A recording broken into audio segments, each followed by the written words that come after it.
All right, sitting in the barber's chair can be a little uncomfortable. Let's not lie. Not the haircut, but of course it's always that awkward moment. Do you talk? What do you talk about? The small talk. Yeah, especially when you're a guy like me who's here every week. Right, it's rough. That doesn't have to be scary, though. It can actually be fun. The book, How to Make People Like You in All of 90 Seconds, is all about the art of small talk. And Nicholas Boothman is the author, and he is sure to show us how to make conversation. Mr. Boothman, great to see you back there. How are you, sir? Now, you say, of course... I was going to cut your hair. I thought that's all I had to do. Well, you should cut the hair during the segment, too. That's fine.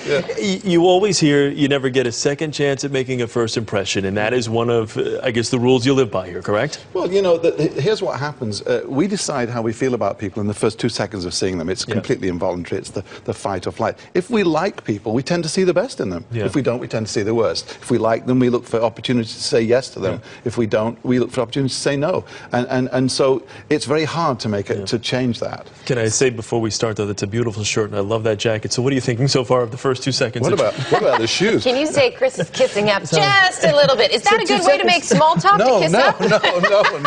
No, but it is for this segment. We're making small talk right now. This is what you guys do all the time. We're making small talk. This could go on for hours. Okay, so let's make this a little less awkward, first of all, by standing up so we're not staring up at you. But when we're sitting, for example, here, wherever you're in that new situation, I know you say attitude is really key. Well, absolutely. But, you know, let me just tell you a couple of things, first of all.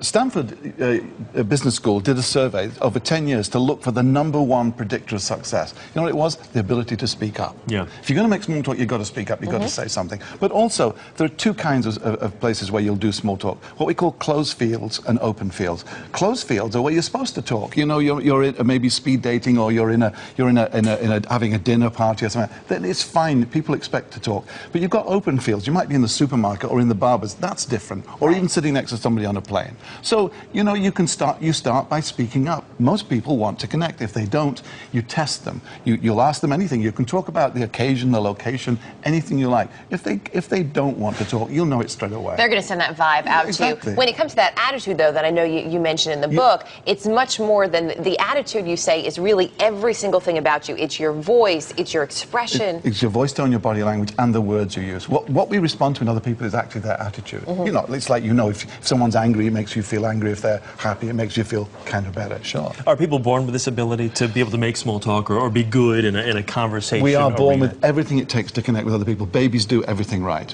Babies, when they're born, they do eye contact. They'll smile or gum at you, you know, and they have open body language. All the things we need. But you were asking about how you start.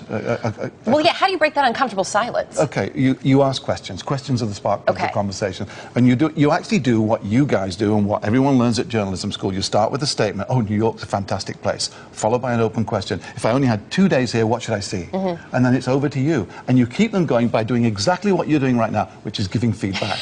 No, I'm listening to you, Nick. I really am. No, but you look like you are, so it makes you want to keep talking. That's good. Yeah, you talk about 90 seconds, make people like you in 90 seconds. Only took 60 seconds for this one. Oh, God. See $1, what? God, the kissing again, up small this morning. talk, huh? It's crazy, but it worked. Huh? It totally worked. All right, Nick, pleasure to have you with us. Thank you. We can all speak a little bit more confidently today. Maybe make a friend.